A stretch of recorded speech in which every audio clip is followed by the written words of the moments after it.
Hello দর্শক, আসসালামু আলাইকুম। সবাইকে স্বাগতম জানাচ্ছি আমার আজকের পর্বে। পাকুড়া খেতে আমরা সবাই অনেক পছন্দ করি। বিকেলে চায়ের আড্ডায় অথবা বৃষ্টির দিনে আমরা সবাই একটু ঝাল মুচমুচে নাস্তা খেতে ভালোবাসি। তাই আজকে আমি আপনাদের শীতের সবজি দিয়ে অর্থাৎ বাঁধাকপির পাকোড়া তৈরি করে দেখাবো। এই বাঁধাকপির পাকোড়া বাসার ছোট থেকে বড় সবাই অনেক বেশি পছন্দ করবে আর মজা করে খেয়ে নেবে। আশা করছি সবার কাছে এই নাস্তাটি ভালো লাগবে। তো চলুন রেসিপিটি দেখে নিচ্ছি। এই রেসিপিটি তৈরি করার জন্য প্রথমে একটি মিক্সিং বলে একটি ছোট সাইজের বাঁধাকপি কুচি করে কেটে খুব ভালো করে ধুয়ে পরিষ্কার করে নিয়েছি।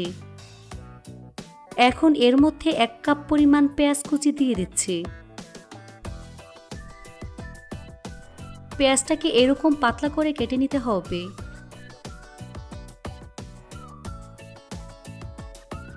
এর মধ্যে 3টি কাঁচামরিচ কুচি দিয়ে দিচ্ছি। দিয়ে দিচ্ছি 1/4 কাপ পরিমাণ ধনিয়া পাতা কুচি, 1 চা চামচ পরিমাণ কাশ্মীরি লাল মরিচের গুঁড়া দিয়ে দিচ্ছি। চিলি ফ্লেক্স দিয়ে দিচ্ছি 1/2 চা চামচ পরিমাণ, 1 চা চামচ পরিমাণ চাট মশলার গুঁড়া, স্বাদ মতো লবণ দিয়ে দিচ্ছি। 1/2 চা চামচ পরিমাণ আস্ত জিরা দিয়ে দিচ্ছি। 1 চা চামচ পরিমাণ আস্ত ধনিয়া দিয়ে দিচ্ছি। এবার সবগুলো উপকরণ খুব ভালো করে মিশিয়ে নিতে হবে। খুব ভালো করে কষলিয়ে কষলিয়ে মিশিয়ে নিতে হবে।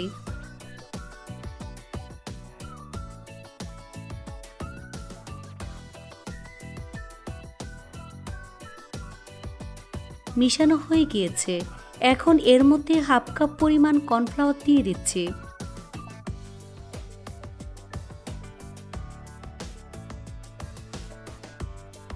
তারপর 1 কাপ পরিমাণ বেসন অল্প অল্প করে দিয়ে মিশিয়ে নেব।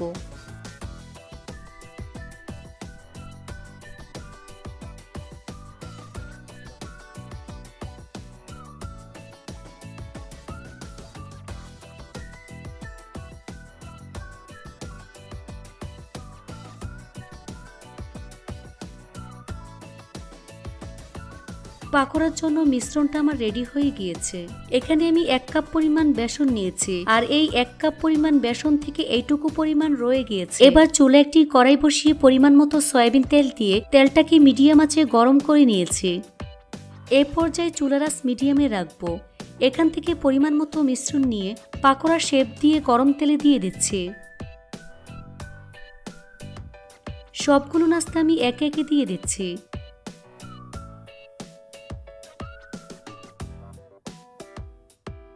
সবগুলো নাস্তা দেওয়ার পর চুলার আঁচ মিডিয়াম টু লো হিটের মাঝামাঝি থাকবে। কিছুক্ষণ পর নাস্তাগুলোকে উল্টে দিচ্ছি। এভাবে কিছুক্ষণ পর পর উল্টে পাল্টে একটু সময় নিয়ে গোল্ডেন ব্রাউন কালার এবং ক্রিস্পি করে ভেজে নিতে হবে। তো আমার নাস্তাগুলো ভাজা হয়ে গিয়েছে। এখন একটি ছাঁকনি দিয়ে তেল ছেঁকে নাস্তার প্লেটে নিয়ে নিচ্ছি।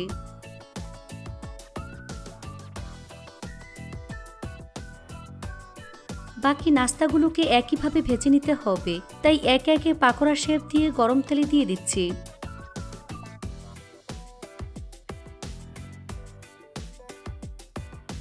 এগুলোকেও একইভাবে উল্টে পাল্টে গোল্ডেন ব্রাউন কালার এবং ক্রিস্পি করে ভেজে নিতে হবে। ভাজা হয়ে গিয়েছে। এখন ছাঁকনি দিয়ে তেল ছেঁকে নাস্তার প্লেটে নিয়ে নিচ্ছি। তারপর পরিবেশন করে আপনাদের দেখিয়ে দিচ্ছি।